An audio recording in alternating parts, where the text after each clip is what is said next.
I am by required to get your written consent, verbal consent, audio consent that you are about to be on film and probably viewed by all of my 2 long-time followers on my channel. And so if you're not ready for that, and I will tell you just from experience, that type of fame will change a person. Trust me. If you're not ready for it, I mean, that's fine.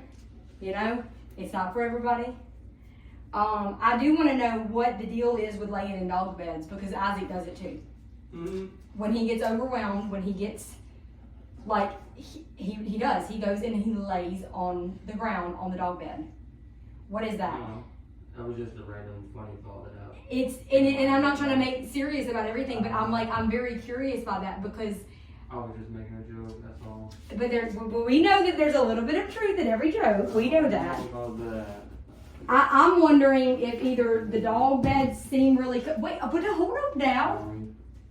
Either the dog's beds seem really calm and inviting, or sometimes we feel so bad about ourselves that we feel like we need to go lay down on the ground in a dog bed, like put ourselves in doggy jail almost. Probably do. I mean, Making shit look like shit. but you're, well, stop. You know what I'm saying? Like, you're not right now. And I don't see how, you know,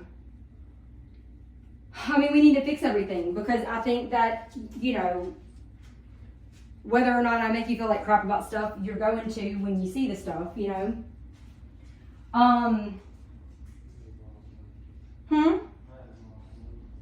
All right, your stuff's in here if you. Okay.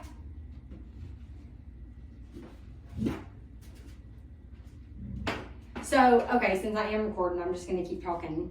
Look, I'm talking, I'm recording. No, it's okay. It's okay. You're not sorry. You're not a sorry piece of crap, actually. I should probably say that again for anybody and everybody. You're not a sorry piece of crap. No one seems to be sorry, as in remorseful, about the things that they should be. Yet, probably the things that they do that they should be sorry for, they did because they felt sorry. They felt like a piece of crap. Because we live in a world where one of the easiest ways to feel better about yourself is to make somebody else feel bad about themselves. And it's unhealthy, it's ineffective, and it's one of the biggest problems I think that we have as a society. If you rely on, if your self-worth is in any way dependent on or contingent upon someone else's lack of, or it's you know, they're inversely related, you know, inversely, what's the word? Not perpendicular. Anyway, it doesn't matter.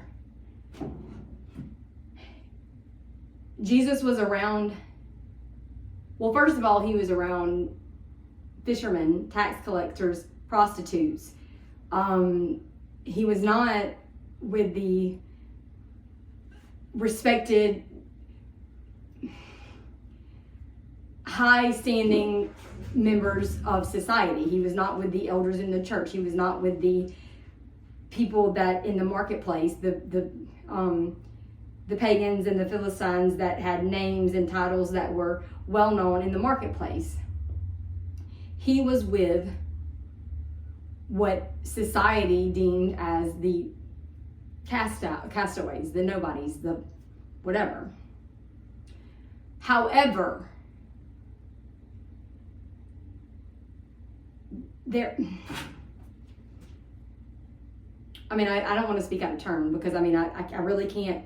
I don't want to contradict myself, because in a sense I'm saying that it's not okay to hang out with people that, or surround yourself with people that are less than you, quote unquote, or to give people the impression that they are. But at the same time, you know, I just feel it in my heart. I just know that Jesus did not do that. I think that he knew how important it was to show the world that those things did not matter. The view of the world, the view that the world has on you, your worth in this world, your titles that you hold in society or lack thereof, anything that's temporary or materialistic or class, associated in any way like that, those that were first will be last, and those who were last will be first. Those who humble themselves before God will be exalted, and those who exalt themselves before God will be humbled. And that's really the point that I'm trying to make on one end. And then the other is that he made it very clear that everything that he did in the short time that he was on earth and in the short years of his ministry, he made it very clear that he was there teaching, he was showing, but also teaching with the clear intention that his disciples and those to follow were to do not just what he had done, not only what he had done, but more. And that's very, very important. It's very, very important that people understand that because of a few things. But as it relates to what I'm talking about right now, I'll say it's very, very important because you don't want to hang out with people that are never going to be as good as you. Even more importantly, you do not want to hang out with people that once seem to threaten you, even if it's subconscious. And the thing is, with being subconscious, you have to make it conscious. If you're doing these things subconsciously, now please don't. Now make it an effort to not do those things. Ask yourself, do I surround myself by people that are acceptable enough in society that I don't feel embarrassed to be around them? Or even if you do, some people really do, Or am I around people that in any way threaten me and my view of myself and my self-worth, that I've wrapped up in very superficial and easily given and taken away, or however you want to say it. If I'm hanging out with people like that, that's not okay. Because number one, you're probably also the type of person that says things like, I love myself, and I'm an empath, and I'm just me, and whatever it is. That's not true. That's not true if you're hanging out with people that you embrace and encourage their mediocrity. Maybe they don't know. Chances are they don't, because most people have no idea what it feels like to have someone truly support you, truly be in your corner, cheer you on, want success and happiness and all the good things for you, wants to be there to celebrate with you or mourn with you. Most people don't really even know what that would look like, so they definitely, I'm saying that better not be so dramatic here. I'm assuming in most cases people really don't know when it's not real. Most people probably don't even know that they need people in their corner. Most people probably have no idea that there are actually a lot of people in this world that if you're lucky, the people in your life don't want you to be happy. They don't want you to be successful. They don't want you to have more than them, be more than them, any of those things. But that's best case scenario. But most likely, unfortunately, you're going to be around people who will, to some degree, actually go out of their way to sabotage any form of happiness and success that you might possibly achieve or obtain. And you're never going to realize it. You're not going to realize it because who does that, right? Who does that? Well, probably not the people that say all the time, I want the best for you, I want this for you, I want this for you. Probably the more times they say it, the less I would believe them, but that's just me. I don't want to be pessimistic. I don't want to be overly cynical. I don't want to believe that that's the case all the time. And I know it's not. But I would rather be wrong. I would rather test things out and just collect some data and make an informed decision before I find myself in a situation where everything in my life has fallen apart so many times. I can't even remember how it even started, where the failures even began. And when it went from just being an incident to a pattern to my identity, I would rather trust people in small increments. And when I say trust them, I mean just see what happens when you don't tell someone about something potentially good in your life. Just for fun. Just consider it a game. And you know what? The good thing about it is, if you're wrong, they never have to know about it. You don't ever have to tell someone if you don't want to. Someone that's maybe not been in your life that long, or whatever the case may be. If you just feel like you need to know for sure.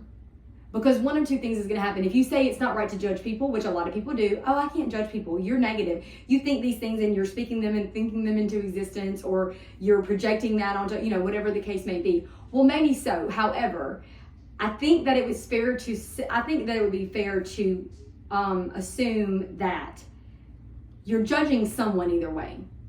If you have a problem with everything in your life falling apart, you're going to believe it's either you being a failure and being incapable of succeeding or finishing anything, or being successful, or not messing something up. You're either going to draw the conclusion after enough time and enough failed attempts at anything and everything that you're the problem, or you're going to blame someone else all the time. Either way, you're making judgments. And nothing's wrong with that.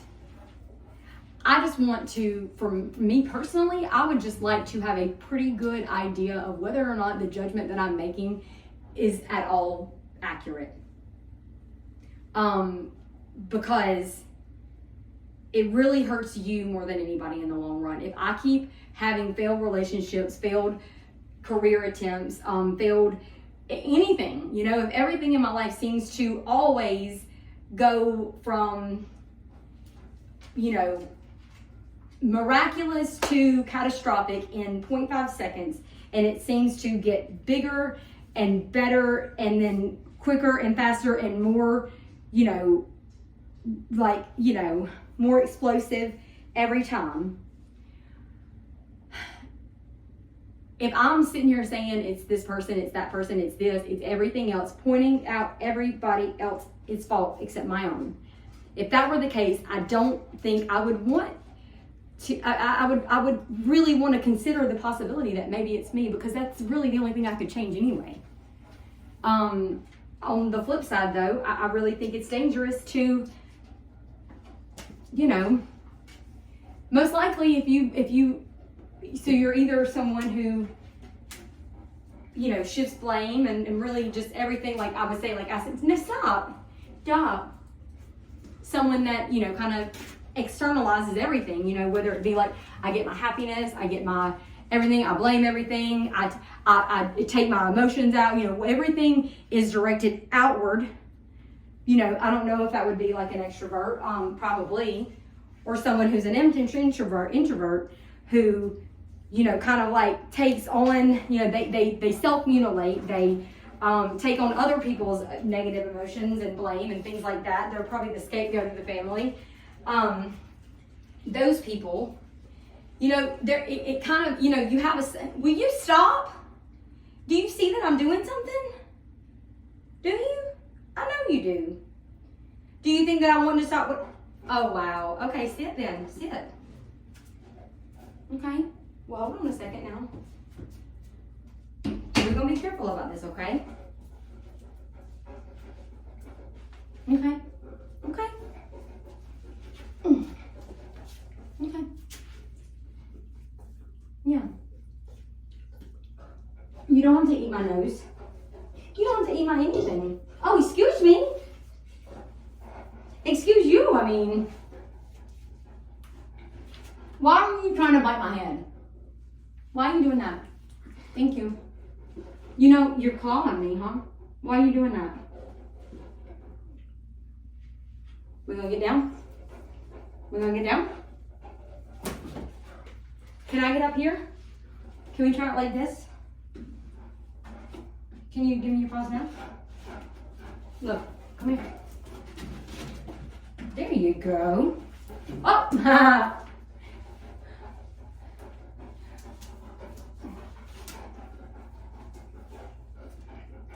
You know, I used to think that you were going off of my fear. Not fear necessarily, but like my heightened emotions, because sometimes, well, actually every time, when she jumps on me like that, Roscoe comes up behind her and jumps on her, and then it's this whole big ordeal, and I yell, and it gets very hectic real quick. So I've made it to where I want to be calm, and I want her to be calm, and it really took her 3 times. It was amazing, like how quick she got it. But anyway, point of the story being, I'm realizing now that it's really her that's not able to really, she gets excited. So even if I'm calm, you know, she's still learning, because she's still a puppy. You know, she's a 1.5 years. And so, let me go check on her real quick. Nevaeh, you okay? Okay, just checking. Anyway, and I'm kind of getting off track a little bit, and that's fine. It's okay, but I just think it's important to understand that, you know, you're not doing anyone any favors by thinking that the world is not a certain way, because I promise you, if it's not that way and you don't want it to be, you're not going to think that into existence. You're not going to will that to be unless you want it to. I don't want things to be bad.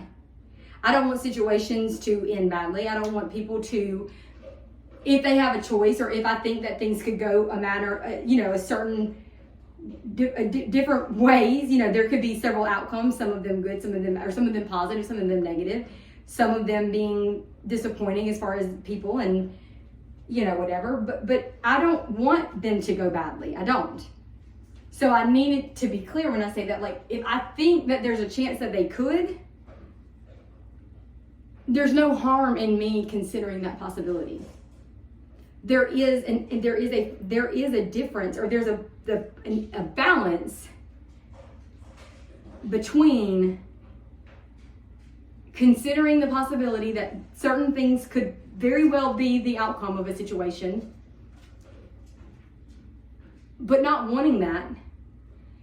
I mean, hey, you could even take it so far as to say, you know what? I know that I can't control other people's behavior. I know that. However, I know that if this is a potential outcome that is not favorable, me behaving this way or doing this or doing that or whatever it is, there are certain things I could do or not do that could really make that possibility more likely. You know? So if it's a situation where my boyfriend says, I know that my girlfriend is faithful, I know she wouldn't cheat on me, she just wouldn't do it. Never in a million years.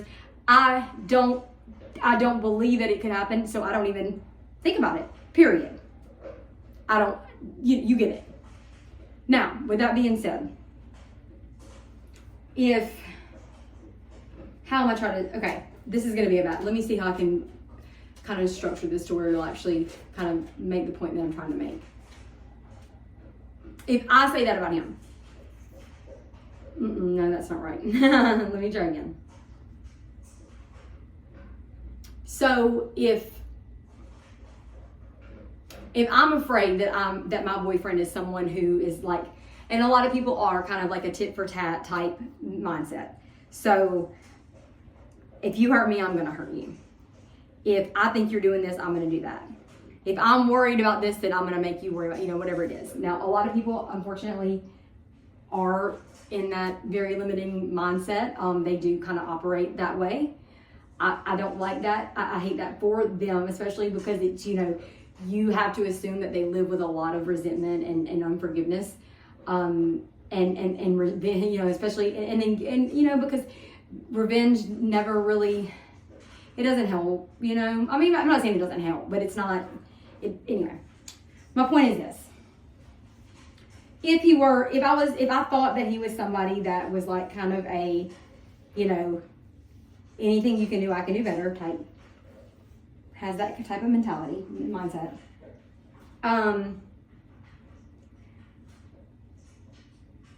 If I come in and I put my phone down, flip it down so the screen's not showing, and he's like, hey, where you been? And I'm like, I don't know what you're talking about. I don't have to tell you anything. I've been wherever I've been. Why? What do you think? I've been with another guy? Okay. Wink, wink. Why would I behave that way? Why would I do those things that, if I hope that... This is a bad example, and I know it is. I know it's a bad example. What I'm saying, though, is that that's really horrible. I feel stupid for even... What I'm saying, though, is that, if you think something could play out a certain way, and that way is not a way that you would want it to play out. If I don't want something to end badly, by just thinking that it possibly could end badly, that does not mean I'm going to want that to happen or will that into existence or, really just make that happen. Self-fulfilling prophecy, whatever. No, that does happen a lot. That's very common. I get that. But what I'm trying to say is, like everything else in life, there is a third option that no one seems to ever be aware of. We are so black and white, one extreme or the other, this or that, option A versus option B, we're so, because we don't have any self-control, we don't know how to create balance or find an in-between or find an option that's, not totally over here or totally over there, because that takes work. It takes work. It takes mental effort. It takes self-control.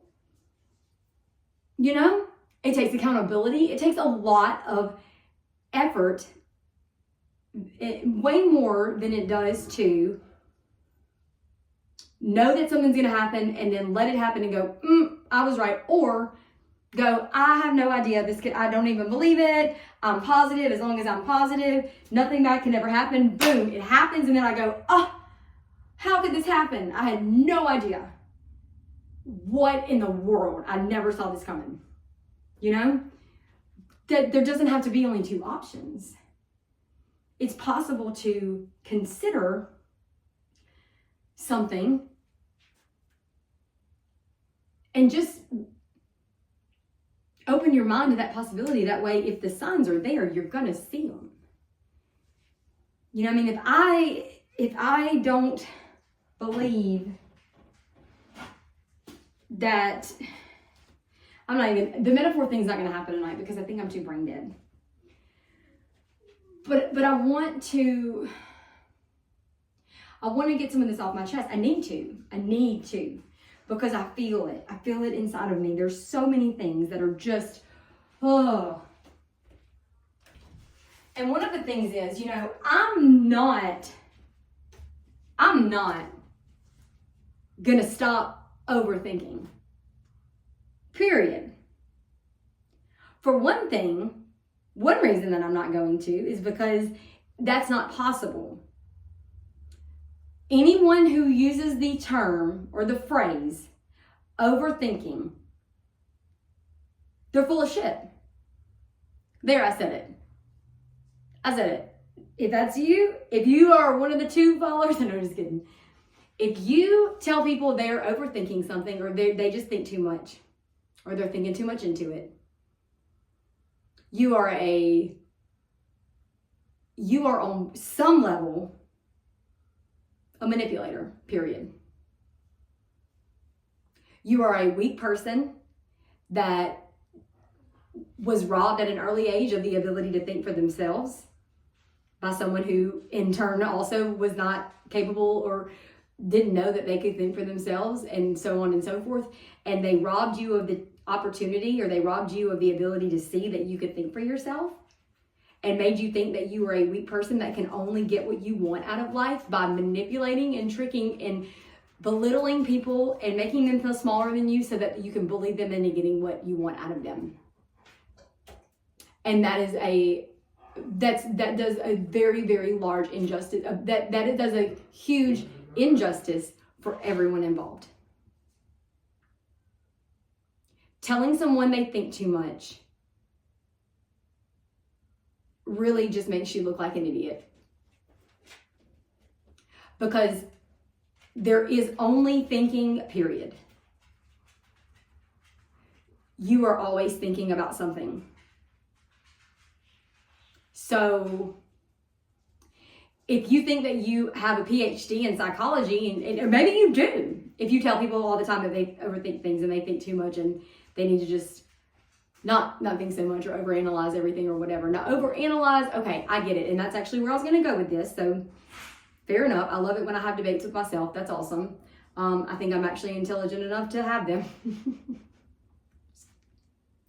Anyway, overanalyzing and overthinking, granted, are not the same thing. However, usually a person that would say one would say the other. I still think you're an idiot either way. Just kidding.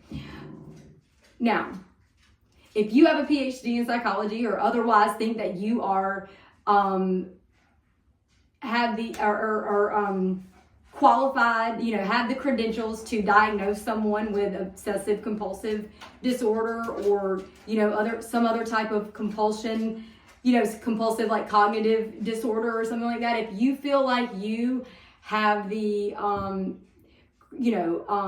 the credentials, I guess, or have the qualifications, I guess, to make that diagnosis on someone, fair enough. I mean, it's still just words, so it still really doesn't matter. But I'm saying that to say that if you can diagnose someone with compulsive thinking, some type of psychological disorder or something like that, that's one thing. But if you did have the credential, if you were someone that was capable or qualified to do that, I don't think you would go around saying, you just think too much. But regardless, thinking too much is another term for questioning people's motives and not just taking people's bullshit for what it is. It is someone saying you are thinking too much, or you're looking too much into it, or you just need to stop overthinking it. They are saying, this is exactly what they are saying to you. I thought you were more stupid than me because I know that I'm not smart enough to come to you like a decent human being and tell you what I want and believe that I'm deserving of getting it and you're competent and capable and willing to give it to me, and that we can have a normal exchange of whatever the currency, whatever it is, whether it be material or emotional or whatever it is, an exchange. I give you something for something in return. I give you my time, you give me your money, whatever it is. I don't think that I'm capable of doing it in a normal, healthy, rational, functional way. So I'm trying to tell you something in a way that I can give you just enough information or shift it or manipulate it just enough to where you take me at my word and do what I want, and I can essentially trick you into doing what I want you to do without you even knowing that's what I'm doing. And when someone questions that, when you are told, when you question that in any way, or give them any type of pushback in any way, resistance of any sort to their trying to trick you and thinking that you're stupid like them, they're going to come back at you with something like that. They're going to either get really upset, or if they're really good, like say, yeah,